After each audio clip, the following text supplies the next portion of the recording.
혼자 계신 분들에게는 되게 희소식이 될 것 같아요. 조금 활동을 하셨으면 좋겠어요. 원래는 좀 많이 준비를 해라. 60대를 위해서 조금 노력을 하셔야 하는 해로 보입니다. 그리고 주변에 기인의 덕도 있습니다. 사람으로 인해서 내가 되게 기쁠 운이 있거든요. 조급함을 좀 내리신다면 뭔가 이분들이 어디에 사인을 할 일이 있을 보이거든요. 그렇게 문서의 운으로 되게 많이 들어와 보입니다.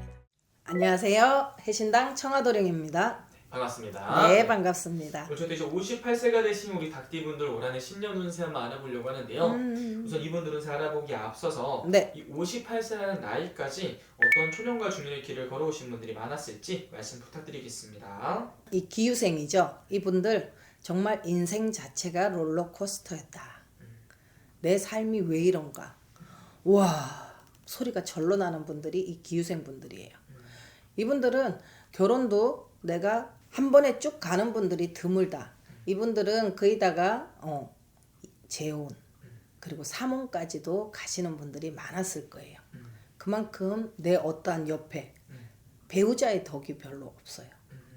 정말 노력해서 갖다주고 욕먹는 스타일들, 갖다주고 인정 못 받는, 정말 그 어떠한 가정을 현재 이루고 계신다면 내가 집에 들어갔을 때 나만 외톨이 같은, 그리고 부모님한테도 해야 돼요. 자식들한테도 해야 돼요. 주변도 다 챙겨야 돼요. 근데 이분들이 엄청나게 발이 넓은 데 비해서 내 안에 사람이 적은 분들이에요. 근데 내 안에 사람을 지키기 위해서 엄청나게 노력하죠. 정말 고생 많았어요. 양 어깨에 정말 짐이란 짐은 다 짊어지고 이렇게 걸어오신 분들이 우리 기유생 분들이에요. 어떻게 보면 선생님, 그럼 이분들 같은 경우는 초년에서부터 좀 부모 덕이 있다기보다는 부모 덕을 그날 안에서 벗어나서 혼자 살아가야 되고, 맞아. 또 중년에 가서는 배우자 때문에 또 속이 상해서 배우자 때문에 또 힘든 삶을 살아가야 되고, 맞아요. 항상 어떻게 보면 오히려 가장 가까운 사람한테 좀 힘든 과정을 겪으신 분들이 좀 많았던 거예요. 맞아요. 선생님? 이분들이 엄청 부지런해요. 근데 내가 남 밑에서 일을 하는 분들보다 내 일, 독창적인 일, 독자적인 일, 또는 내 사업체 이렇게 갖고 계신 분들이 엄청 많으실 거예요.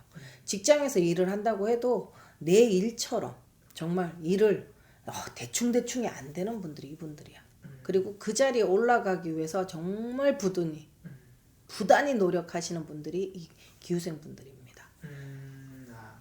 그러면 선생님, 이분들 선생님 바라봤을 때 어떻게 보면은 정말 이 사람으로 인해서 많이 상처를 많이 받았다고 했잖아요. 그쵸. 근데 항상 해줬을 때 이렇게 돌아오는 게 없었던 경우들이 좀 많이 있었던 거예요. 그쵸. 잘해줘서 이 사람이 자리를 잡으면 자기가 잘났고 저 사람은 나쁜 사람이고, 항상 해주고 욕먹고 좋은 소리도 못 듣고, 정말 고맙다라는 얘기를 10번 100번 베풀면 한두 번 들을까?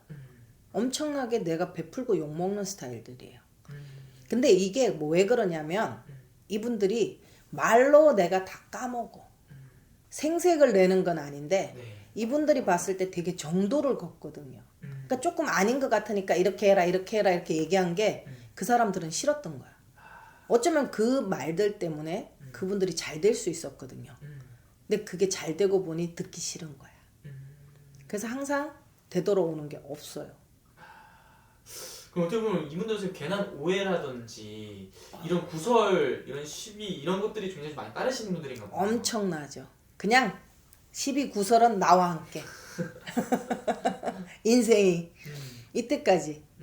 그러니 이분들 얼마나 힘들었겠어요. 근데 겉으로 또 표도 못 내.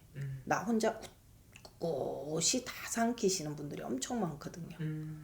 그러니 그 내면의 고독과 외로움이 얼마나 많았겠어요. 헛헛함이, 허탈함이. 그렇지만 이분들이 또 주저앉지 않아. 그래. 그러면서 막 말로는 그러지만 됐어. 내가 너네를 잊으리라. 또다시 노력하거든요. 근데 정말 마음이 여려요. 그 배신하고 간 사람들이 다시 도움을 청하면 또다시 받아주는 게 이분들이야. 그럼 선생님, 이분도 어떻게 보면 정말 지금까지 여러 가지 일들만 겪었던 것 같은데 중요한 게 이제 앞으로 더 중요하잖아요. 맞습니다. 이제 58세가 되신 이제 2026년 지금부터 이분들 좀 운기가 좀 어떻게 보이실까요? 이분들의 운기 괜찮습니다. 그리고 어떤 혼자 계신 분들에게는 되게 희소식이 될 것 같아요. 어떤 인연의 복이 들어와요. 옆에 내 인연줄, 그리고 내 사람. 근데 집에만 가만히 있으면 내 인연줄이 없겠죠. 회사 집 이러면 조금 활동을 하셨으면 좋겠어요. 운동을 하신다든지 이렇게 해서 내가 조금 사람을 만날 수 있는 온기를 만드신다면 내 옆에 어떤 내 말년에 혼자 있진 않을 것 같습니다. 그리고 올해는 내가 사람들한테 더욱더 많겠지만 내 스스로가 엄청 노력해야 되는 해예요. 그리고 이제 또 이분들이 정년을 앞두신 분들도 많잖아요.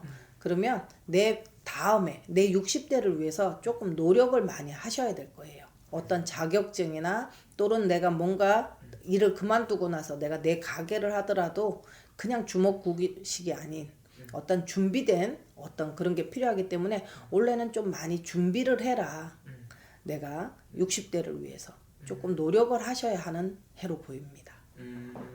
어떻게 보면 정말 내가 올해는 어떻게 하냐에 따라서 이 말년에 맞습니다. 나의 모습이 결정이 되는 정말 중요한 시기라는 거죠, 선생님. 네.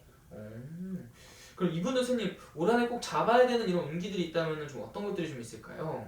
잡아야 되는 운기는 인연줄. 혼자 있지만 인연줄, 그리고 주변에 어떠한 기인의 덕도 있습니다. 사람으로 인해서 내가 되게 기쁠 운이 있거든요. 자식들이 잘 돼서 나한테 어떠한 배품이 있을 수도 있고요. 주변에 내 배우자가 나한테 잘해주는 일도 생길 수 있습니다. 그리고 이분들이 조금은 마음을 넓게 쓰신다면, 그러니까 이때까지 좁게 썼다는 게 아니라, 이때까지 안 베풀었다는 게 아니라 마음의 편안함을 가지셨으면 좋겠어. 너무 조급해. 뭔가를 이뤄내야 되고 뭔가를 저축해놔야 되고 이러다 보니까 마음이 너무 항상 조급한 거예요. 그 조급함을 좀 내리신다면 그래도 내가 원래는 뭔가 이분들이 어디에 사인을 할 일이 있을 보이거든요. 네. 그게 이혼의 사인만 아니면 돼요. 어떤 문서일 수도 있고 내가 어떤 계약건일 수도 있습니다. 그러니 그렇게 문서의 운으로 되게 많이 들어와 보입니다. 그런 것들 좋습니다. 그러면 선생님 이분 어떻게 보면 월생으로 좀 바라본다면은 몇 월생분들이 운이 좀 더 좋고 반대로 몇 월생분들은 좀 더 조심을 좀 해야 된다고 볼 수 있을까요? 2월달생들, 그 다음에 8월, 11월, 12월 분들은 조금 편안해 보여요. 어떤 노력에 있어서도 성과를 얻어내고 내가 했던 만큼 그래 인정을 받을 수 있는 해운년으로 보이거든요. 근데 조심해야 될 거는 5월생분들, 그 다음에 7월, 9월생분들 조금 조심하셨으면 좋겠어요. 내가 건강도 있지만 사고수, 사람의 어떠한 배신수가 또다시 들어오기 때문에 그런 부분만 조금 조심하신다면 그래도 병원연 이분들 크게 나빠서 죽을 것 같다라는 소리는 안 나올 것 같습니다. 좋습니다. 그럼 어쨌든 마지막에 이분도 힘내시라고 한 말씀 더 해주시면서 마지막 인사도 부탁드리겠습니다. 기후생분들 고생 많으셨습니다. 내가 정신 차리고 보니까 어느새 58이야. 곧 60이겠구나 싶어서 내 말년은 어떻게 해야 되나 더 어느덧 조바심이 들어올 거예요. 그 조바심 조금 내리시고 한 해 한 해에 최선을 다하시면 되고요. 그리고 건강관리 꼭 신경 쓰셔야 됩니다. 그리고 혼자 계신 분들 꼭 옆에 원래는 누군가가 들어오기 때문에 그 인연줄 잡으셔서 외롭고 힘들고 고독한 말년 보내지 않으셨으면 좋겠습니다. 병원연 말처럼 열심히 달리는 한 해가 되셨으면 좋겠습니다. 응원하겠습니다. 화이팅! 오늘 또 좋은 말씀 또 감사합니다. 네, 감사합니다.